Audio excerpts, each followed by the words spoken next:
Good morning everyone. Welcome to PW only IAS.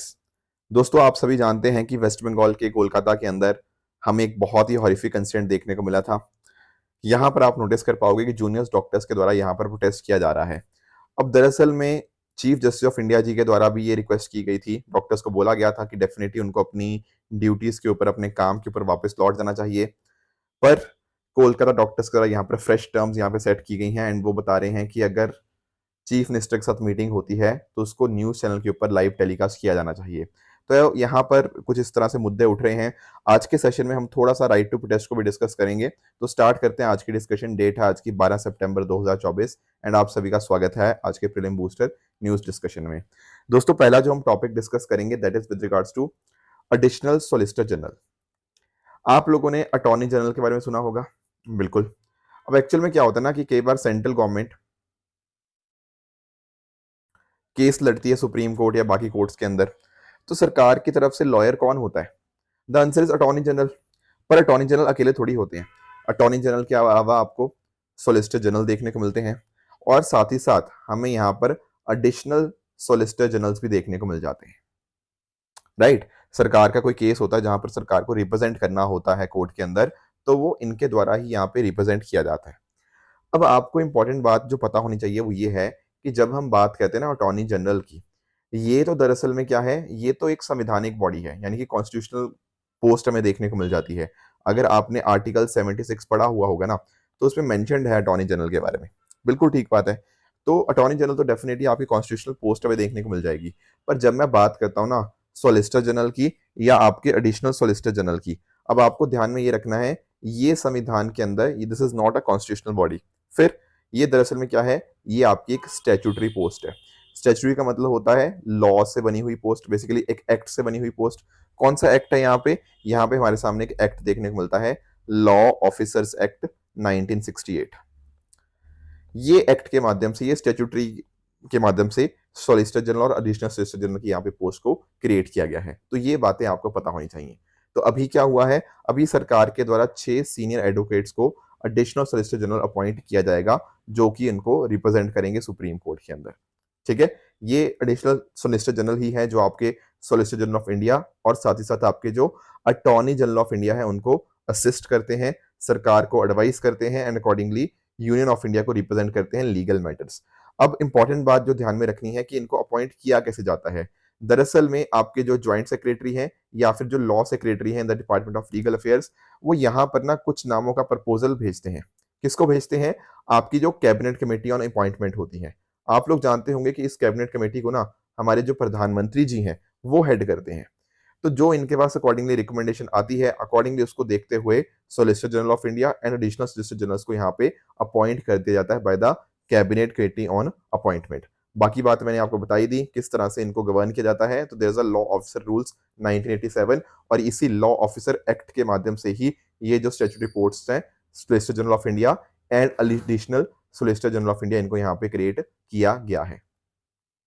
बाकी आप notice करोगे सॉलिसिटर जनरल ऑफ इंडिया दरअसल में आपकी एक सबऑर्डिनेट ऑफिस आता है टू द आपका अटॉर्नी जनरल ऑफ इंडिया। दरअसल में एजीआई आपका ऊपर आ जाएंगे एंड अकॉर्डिंगली उसका जो सबऑर्डिनेट ऑफिस है that is solicitor general of India. ये सेकेंडरी लॉ ऑफिसर होते हैं। प्राइमरी लॉ ऑफिसर कौन है? एजीआई। सेकेंडरी लॉ ऑफिसर कौन हुआ? आपका एसजीआई। राइट, इस तरह से आप यहाँ पे चीजें पढ़ सकते हो। ये मैंने आपको एक्सप्लेन कर ही दिया है।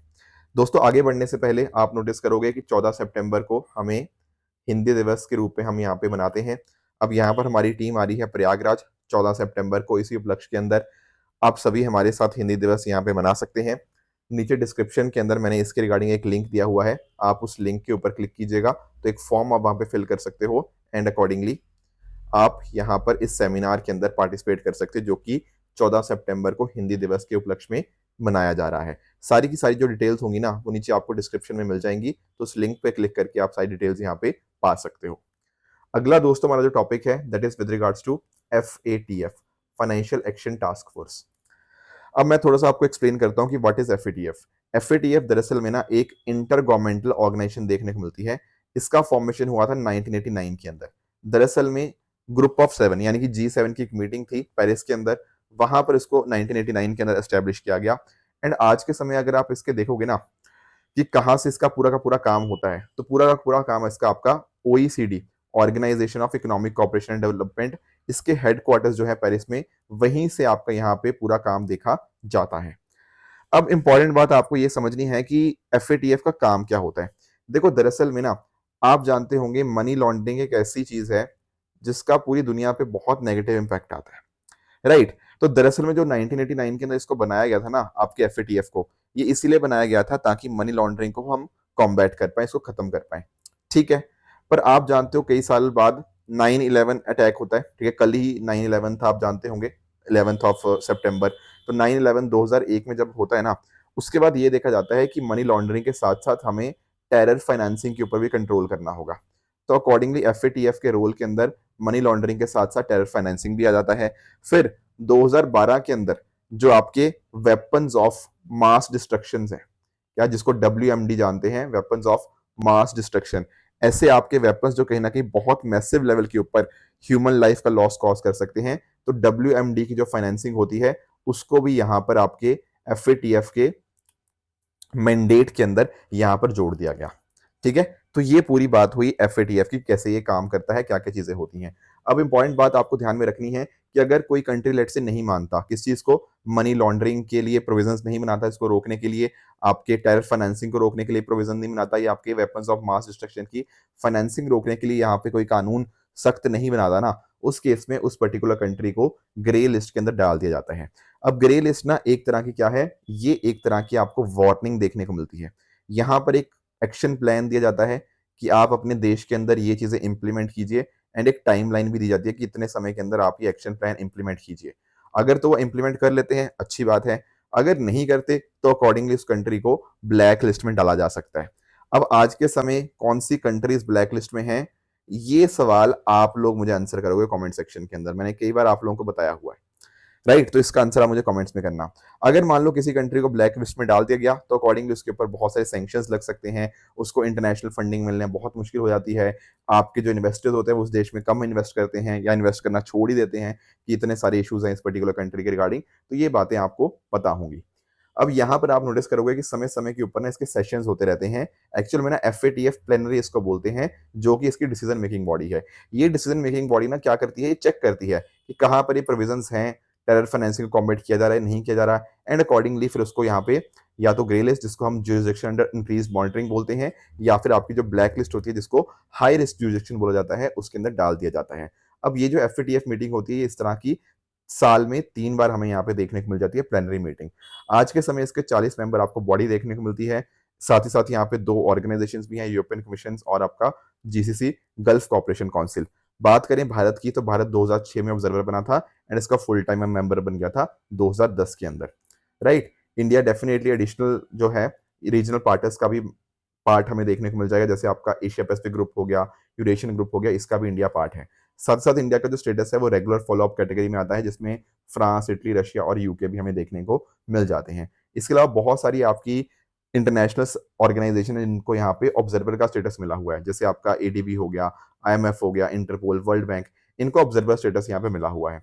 अब हम ये डिस्कशन इसलिए कर रहे हैं इस टॉपिक की, क्योंकि इंडिया के रिगार्डिंग ना, कि क्या इंडिया एंटी मनी लॉन्ड्रिंग के रिगार्डिंग काम कर रहा है, या इंडिया मनी लॉन्ड्रिंग और आपके जो टेरर फाइनेंसिंग है उनको कंट्रोल करने के लिए क्या क्या काम कर रहा है।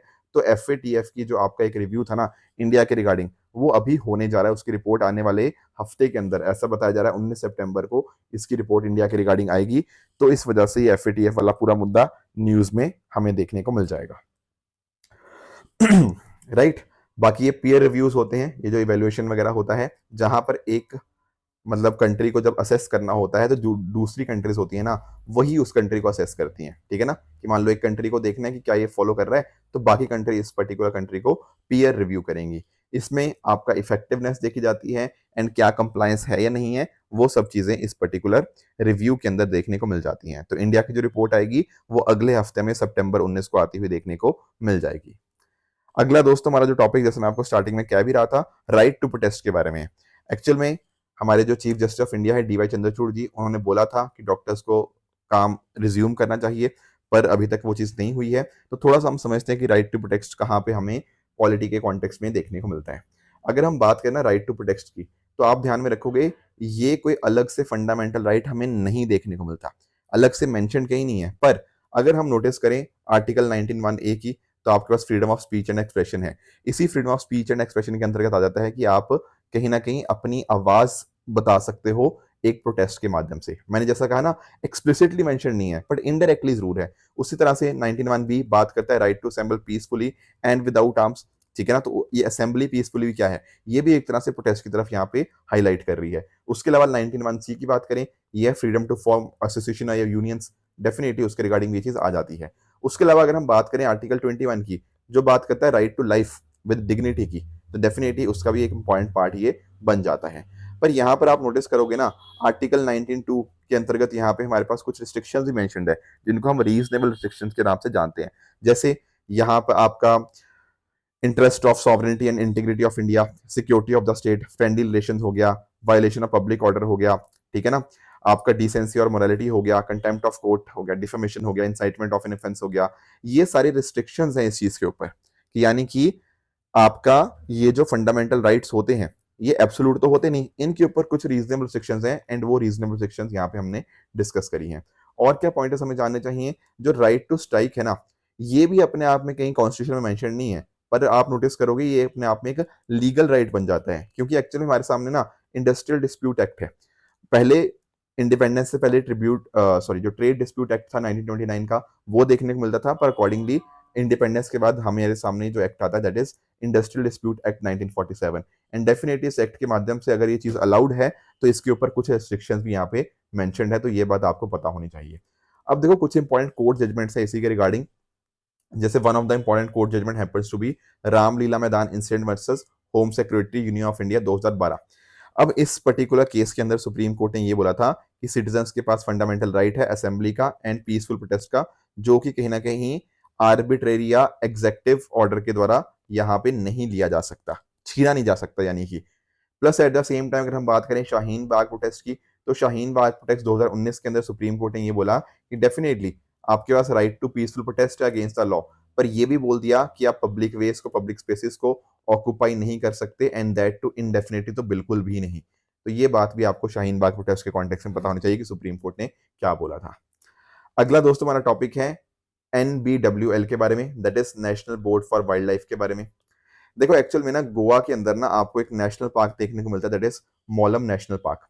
अब यहाँ पर ना ओवर द टाइम्स बहुत सारे क्वेश्चन मार्क उठ रहे थे कि क्या वहां पे क्लियरेंस मिलनी चाहिए या नहीं मिलनी चाहिए। अब यहाँ पर ना आपके जो national board for wild life है उसकी स्टैंडिंग कमेटी के द्वारा एक ट्रांसमिशन लाइन प्रोजेक्ट के लिए ना क्लियरेंस दे दी गई है, जिस वजह से कहीं ना कहीं लोग बहुत ज्यादा खुश नहीं है इस चीज से, क्योंकि बहुत सारे पेड़ गिराए जाएंगे इस पर्टिकुलर ट्रांसमिशन लाइन प्रोजेक्ट के लिए। तो इस वजह से ये मुद्दा काफी ज्यादा न्यूज में है। थोड़ा सा हम दोनों के बारे में समझ लेते हैं, मोलम नेशनल पार्क के बारे में भी and national board for wild life के बारे में भी। दरअसल में national board for wild life ने एक स्टैट्यूटरी ऑर्गेनाइजेशन देखने को मिलती है under the wild life protection act of 1972। अब इंपॉर्टेंट बात आप समझना, यहाँ पर ना इसको चेयर करने वाले पर्सन कौन है, दैट इज चेयरपर्सन कौन है इसके, हमारे प्रधानमंत्री जी।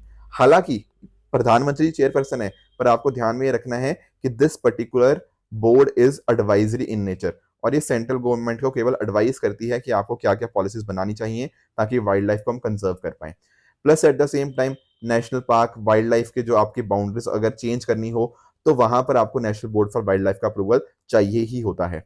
Plus at the same time wild life forest को बेटरमेंट के लिए काम करता है। चेयरपर्सन मैंने आपको एक्सप्लेन किया कि प्रधानमंत्री जी होते हैं।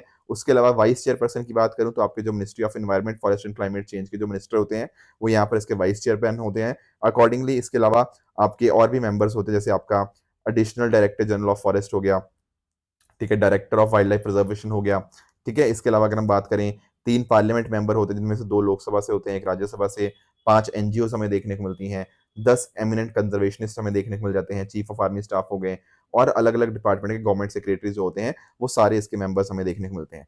इंपॉर्टेंट बात आपको चेयरपर्सन और वाइस चेयरपर्सन का तो डेफिनेटली पता होना ही चाहिए। अगर मैं बात करूं इस पर्टिकुलर नेशनल पार्क की, तो आपको जैसे मैंने आपको बताया ये गोवा में देखने को मिल जाता है, लगभग 107 स्क्वायर किलोमीटर का इसका एरिया है। एंड यहाँ पर आपको जो आपकी सेंचुरी है ना दैट इज भगवान महावीर सेंचुरी, तो ये भी आपको पता होनी चाहिए। इसके अलावा अगर हम बात करें, यहाँ पर बहुत सारे टेम्पल्स आपको देखने को मिलते हैं इस नेशनल पार्क के अंदर जो कि बिलोंग करते हैं कदम्बा डायनेस्टी को। इसके अलावा इस वाइल्ड लाइफ की अगर बात करें ना तो यहाँ पर बहुत सारे स्नेक्स देखने को मिलते हैं, जैसे आपका किंग कोबरा हो गया, आपका hump nosed pit viper, Indian rock python हो गया, मालाबार पाइट वाइपर हो गया। ये कुछ एग्जांपल्स आपको यहाँ पे ध्यान में रखने होंगे with regards to Mouling national park. Next दोस्तों हमारा जो टॉपिक है दैट इज प्लेनेटरी प्रोटेक्शन। अब ये क्या मुद्दा है? देखो कई बार ना हम लोग अपने स्पेसक्राफ्ट भेजते हैं, राइट, या और इस तरह से हम लोग अलग अलग स्पेस को एक्सप्लोर करने के लिए हमारे द्वारा बहुत सारी चीजें भेजी जाती हैं। कई बार ऑर्बिटर भेजा जाता है, आपका रोवर हो गया, राइट, आप लोग जानते होंगे। एंड डेफिनेटली कई बार ऐसे कंडीशंस भी आती हैं, ऐसी सिचुएशन भी आती हैं जब हम बाहर से ना कुछ सामान लेकर आते हैं। जैसे फॉर एग्जाम्पल किसी पर्टिकुलर प्लेनेट की हम मिट्टी ले आए, कहीं से कुछ और ले आए, इस तरह की चीजें हम यहाँ पे करते हैं। अब यहाँ पर ना चाइना का भी इसी तरह से जो मार्स से आपका जो मिशन था तियानवान 3, जो वहां से सैंपल लेकर आएगा। अब ये ना पहले लेट आने वाला था, पर अब ये 2028 में ही इंडिया में नहीं दुनिया में ये वापस ले आएगा इस पर्टिकुलर सैंपल को। ठीक है, अब यहाँ पे क्वेश्चन ना कई बार ये उठता है कि मार्स से हम एक सैंपल लेकर आ रहे हैं, कहीं ऐसा तो नहीं ये जो सैंपल आ रहा है इससे अंदर बहुत सारे आपके अलग अलग तरह की माइक्रोबियल लाइफ हो सकती है? बिल्कुल सही बात है। एंड उस माइक्रोबियल लाइफ से हो सकता है कि जो दुनिया है वो इफेक्ट हो जाए, क्योंकि आप नोटिस करो ना जब हम बाहर से कोई चीज लेकर आ रहे हैं तो definitely there is a possibility कि कुछ ना कुछ एक्सटर्नल इन्फ्लुएंस भी उसके साथ आए और अकॉर्डिंगली बहुत सारा हार्मफुल कंटेमिनेशन वो पूरी दुनिया में फैला दे। एंड उसका इफेक्ट बहुत सारे लोगों के ऊपर, हमारी वाइल्ड लाइफ के ऊपर देखने को मिल सकता है, राइट। तो यहां पर जरूरत बनती है प्लानिटरी प्रोटेक्शन की। प्लानिटरी प्रोटेक्शन एक ऐसा आइडिया है जो बात करता है कि जो ये पॉसिबल कंटेमिनेशन हो सकता है ना माइक्रोबियल लाइफ से, उसको हम यहाँ पे खत्म कर दें एक तरह से। आप पूछेंगे ऐसे कैसे खत्म कर देंगे? देखो जब इस तरह से स्पेसक्राफ्ट बाहर से आते हैं ना, तो उनको पहले क्लीन किया जाता है, उनको बेक किया जाता है एट 120 डिग्री सेंटीग्रेड फॉर 3 दिन। ये करने के बाद ना जो भी माइक्रोबियल कंटेमिनेशन होता है वो सारा का सारा यहाँ पे खत्म हो जाता है। तो इसके माध्यम से बेनिफिट ये हो जाता है कि धरती के ऊपर वो जो भी एलियन प्रोडक्ट्स आ रहे थे, जो भी एलियन हार्मफुल कंटेमिनेशन हो सकता था, वो नहीं अब होगा। ये जो प्रिंसिपल है ये आपको आउटर स्पेस ट्रीटी के जो आपका आर्टिकल 9 है उसमें आपको देखने को मिल जाएगा, जो बात करता है प्लेनेटरी प्रोटेक्शन की। इसके माध्यम से हमारा जो प्लेनेट है वो एक तरह से अगर हम बात करें वो ठीक रहेगा, अनअफेक्टेड रहेगा एक्सटर्नल इन्फ्लुएंसेस से। तो ये अपने आप में बहुत इंपॉर्टेंट बात बन जाती है। हालांकि ये सब करने के अंदर डेफिनेटली कॉस्ट बढ़ जाती है, क्योंकि 3 दिनों के लिए उसको बेक करना पड़ेगा, राइट। पर ये अपने आप में बहुत ज्यादा इंपॉर्टेंट है क्योंकि इससे हमारी धरती बची रहेगी। तो ये बात आपको प्लेनेटरी प्रोटेक्शन के बारे में पता होनी चाहिए। अगला दोस्तों हमारा टॉपिक है युद्ध अभ्यास 2024 के बारे में। इंडिया और यूएसए की ज्वाइंट मिलिट्री एक्सरसाइज युद्ध अभ्यास, ये यहाँ पर हेल्ड हुई कहाँ पे? राजस्थान के अंदर। अब अगर हम बात करें ना इंडिया और यूएसए, तो दोनों कंट्रीज के बीच काफी सारी एक्सरसाइज हमें देखने को मिल जाती हैं। जैसे मिलिट्री ट्रेनिंग की अगर बात करें तो युद्ध अभ्यास तो था ही था, उसके अलावा वज्र प्रहार हो गया, टाइगर ट्रायम्फ हो गया, ये देखने को मिल जाती है। इसके अलावा अगर हम बात करें एयरफोर्स की कोप इंडिया हमें देखने को मिल जाती है। नेवल एक्सरसाइज में ना मालाबार बहुत ज्यादा फेमस है। पहले ये स्टार्ट हुई थी इंडिया यूएसए के अंदर ही, बाद में जापान ने भी इसके अंदर एंट्री करी और अब ऑस्ट्रेलिया भी इसका पार्ट बन चुका है मालाबार एक्सरसाइज का। उसके अलावा अगर हम बात करें जो क्वाड कंट्रीज हैं that is US, India, Japan और ऑस्ट्रेलिया, उनके द्वारा यहाँ पर humanitarian assistance and disaster relief के कॉरस्पॉन्डिंग भी ना गाइडलाइंस जारी की गई थी 2022 के अंदर, उनको साइन किया गया था। अब युद्ध अभ्यास के अंदर होगा क्या? युद्ध अभ्यास के अंदर बेसिकली ना आपके दोनों जो देश है वो आपस में जो बेस्ट प्रैक्टिस होंगी वो एक दूसरे के साथ शेयर करेंगे, किस तरह से ज्वाइंट ऑपरेशंस कंडक्ट किए जा सकते हैं उसके प्रोसीजर को शेयर करेंगे, आपस में जो सोल्जर्स हैं उनके बीच में कैसे कमराडरी बढ़ाई जा पाए, आपस में भाईचारा बढ़ाया जा पाए, साथ में मिलकर वो काम कर सकते हैं, कॉपरेशन इंक्रीज होगी एंड साथ साथ काउंटर टेररिज्म को एक यहाँ पे पुश भी मिलेगा। तो ये सारे इसका फोकस रहेगा। हर साल ये होता है 2004 के ऑनवर्ड्स, एक साल भारत में एक साल यूएसए में, इस तरह से ऑल्टरनेट यहाँ पे ये करते रहते हैं। तो ये कुछ बातें थी युद्ध अभ्यास के बारे में जो आपको जाननी चाहिए। दोस्तों अब चल लेते हैं अपने पीवाईक्यूज की तरफ। यहाँ पर आज का जो पहला पीवाईक्यू है वो कुछ टाइगर रिजर्व और नेशनल पार्क्स के बारे में है। पढ़िएगा, समझिएगा एंड अकॉर्डिंगली इस क्वेश्चन का आंसर करिएगा। एक और आज का आपका होमवर्क रहेगा मिथुनोट्रॉफ्स के बारे में, इसका आंसर भी आप मुझे कमेंट्स में बता सकते हो। कल मैंने आपको एक होमवर्क दिया था वर्ल्ड क्राफ्ट सिटी के बारे में। देखो अगर आप रेगुलर हो ना तो आप डेफिनेटली इस क्वेश्चन को तो बहुत आराम से कर सकते हो। मैंने जब आपको वर्ल्ड क्राफ्ट सिटी एक्सप्लेन किया था ना, मैंने आपको बताया था किस तरह से 3 सिटीज ऐसी हैं, जयपुर, मल्लापुरम और मैसूर, जिनको ऑलरेडी वर्ल्ड क्राफ्ट सिटी का दर्जा मिला हुआ था। अब इंडिया से श्रीनगर जो है ना, ये चौथी ऐसी सिटी बनी जिसको वर्ल्ड क्राफ्ट सिटी का यहाँ पे दर्जा दिया गया। अब ये आप पूछेंगे यहाँ पर ये दर्जा दिया क्यों जाता है? देखो दर्जा इसलिए दिया जाता है कि वहां पर ना कुछ ना कुछ local artisans, local communities, local governments, उनका बहुत इंपॉर्टेंट कंट्रीब्यूशन है वहाँ के कल्चर के लिए, वहाँ इकोनॉमी और सोसाइटी के लिए। मैं आपको एक्सप्लेन करता हूँ। जब मैं बात करता हूँ ना कश्मीर की, तो कश्मीर के अंदर आप लोगों ने नोटिस किया होगा पश्मीना शॉल्स के बारे में, आपने कानी शॉल्स आपने सुने होंगे, आपने पेपर मैश को सुना होगा, वॉलनट की वुड कार्विंग आपने सुनी होंगी। ये सब क्या है? ये सब आपके एग्जाम्पल्स हैं। और भी इसके अलावा कारपेट्स हो गया, सोजनी एम्ब्रॉयडरी हो गया, ये सब आपके एग्जाम्पल्स हैं कि किस तरह से वहाँ पे लोकल लेवल के ऊपर, बहुत मैसिव लेवल के ऊपर काम किया जाता है इस क्राफ्ट के ऊपर। ठीक है ना? तो आप नोटिस कर पाओगे, ये वर्ल्ड क्राफ्ट सिटी इसको एस्टेब्लिश किया गया था, मतलब ये जो आपका काउंसिल है 2014 के अंदर, राइट। और कंट्री कहाँ से, जहाँ से स्टार्ट हुआ, दैट इज कुवैत। अगर आपको ये सारी चीजें याद थी तो आप बड़े आराम से बता सकते थे कि पहले दोनों पॉइंट्स तो बिल्कुल ठीक हैं, पर श्रीनगर एकमात्र सिटी नहीं है। श्रीनगर से पहले 3 सिटीज हमें देखने को मिलती, जिनके नाम क्या थे? जिनके नाम थे जयपुर, मल्लापुरम और तीसरा आपका मैसूर। ये तीनों बातें आपको पता होनी चाहिए। तो तीसरा आपका इनकरेक्ट था, पहले 2 करेक्ट थे, तो option number A will be the right answer. दूसरा मैंने आपको होमवर्क दिया था ट्रोपोस्फेरिक ओजोन के बारे में। देखो, अगर आपने जल्दबाजी में इसको ओजोन समझ लिया ना, तो आप ये क्वेश्चन पक्का गलत कर लोगे। देखो, ओजोन का मतलब होता है O3, आप लोग जानते होंगे, राइट। इस तरह से आपको ओजोन देखने को मिल जाएगा। अब अगर हम बात करें ना ओजोन की, ओजोन आपको 2 जगह पे देखने को मिलती है। या तो आपको ग्राउंड पे देखने को मिलती है, जिसको ग्राउंड लेवल, या फिर अपर एटमॉस्फेयर, या फिर इसको आप स्ट्रेटोस्फेरिक ओजोन कह सकते हो। ये ग्राउंड वाले को आप ट्रोपोस्फेरिक कह सकते हो। ठीक है। अब ये कहां पर पाई जाती है उस हिसाब से हमने इसको डिफाइन कर दिया, बिल्कुल सही बात है। जो स्ट्रेटोस्फेयर वाली ओजोन होती है इसको हम गुड ओजोन बोलते हैं। ठीक है। तो स्वाभाविक सी बात है कि जो ट्रोपोस्फेरिक ओजोन होगी उसको हम क्या बोलेंगे? उसको हम सर बोल देंगे बैड ओजोन। बिल्कुल सही बात है। अब जो स्ट्रेटोस्फेरिक वाली गुड ओजोन है, ये क्या करती है? ये हमें बचाती है किस चीज से? जो आपकी हार्मफुल यूवी रेडिएशन होती है, उससे हमें बचाया जाता है, इसीलिए इसको गुड ओजोन बोला जाता है। अंडरस्टूड। पर अगर ये वाली जो ओजोन है, ये हमें धरती के पास में यानी कि ट्रोपोस्फेयर में मिलने लग जाए, तो कहीं ना कहीं क्या बन जाती है ये? सर ये बन जाती है एयर पॉल्यूटेंट।